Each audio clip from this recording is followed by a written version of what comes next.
Денеска во организација на Македонска берза се одржува настан на кој што ќе има панел дискусија во врска со измена на законите за тргување со хартија од вредност. Тука ќе бидат присутни сите чинители во тој пазар. Се надевам дека ќе имаме плодотворна дискусија, бидејќи во текст измени на тој закон ќе биде преточен во два закони кои што ќе треба да бидат усогласени со регулативата на Европска унија и кои што ќе овозможат пофлексибилно тргување и подинамично тргување со хартија од вредност. Цениме дека оваквите активности се важни, дека берзата во иднина треба да има се поголема и поголема улога во економското живење во нашата држава и да се користи како механизам за бризгување на свеж капитал во компаниите.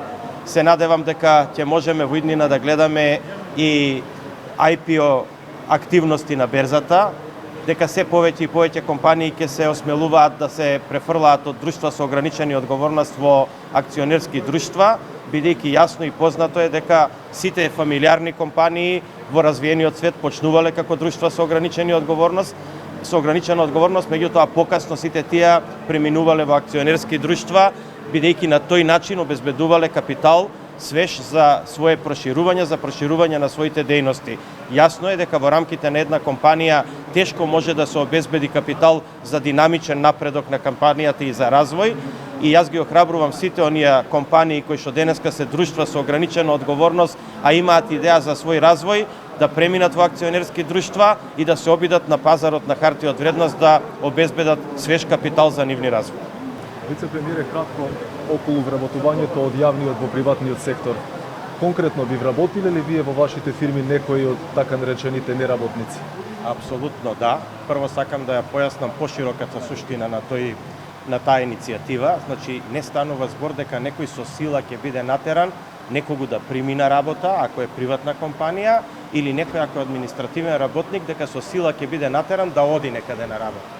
Значи, прво тоа да го расчистиме.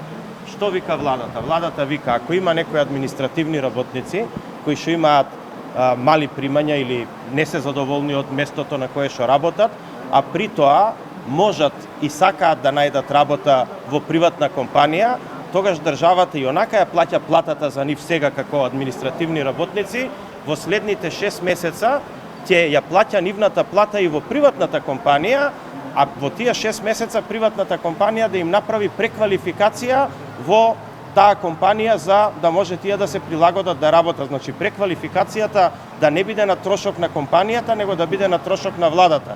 И ќе повторам, владата и сега ја плаќа платата на тој административен работник, но во иднина и тој ќе биде посреќен, а и компаниите ќе добијат работување.